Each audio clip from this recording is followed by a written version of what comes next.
the Lummi people, pre-treaty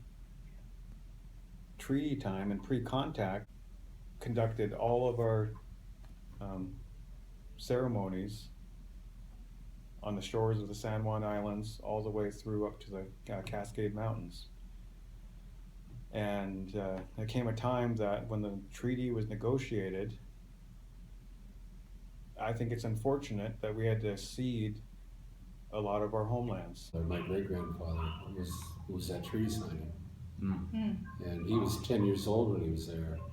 And he went there because the elders brought him there as the witnesses to what's going to unfold. And you know, they had enough foresight to see that, yeah, we better bring our young people because we really don't trust these guys. So there was a smallpox epidemic.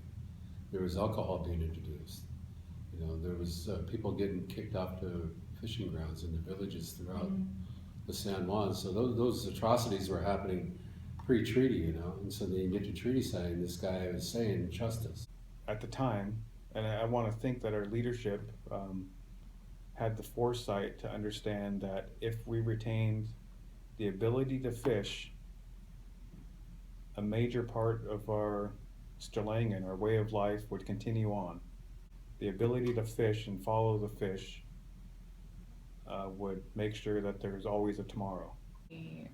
Not only our nation, but so many tribal communities are trying to recover from the devaluing of our culture and traditions, and that they were told not to practice their language through boarding schools. They were told to learn new trades and not practice traditional culture or language, ceremonies. But it also speaks to the resiliency of our people and Native people that despite all those policies and everything done to eliminate us, that we're still here. And I think that's a strength that we draw upon when we're up against huge political corporate giants. As usual, it came down to us to stand up and say no. And that's kind of what our nation's always been about, is we're very strong people here in terms of protecting our way of life, very strong people here in protecting our rights. Lummi's always been known to not be afraid to stand up for what we think is right, and again, look out for the future.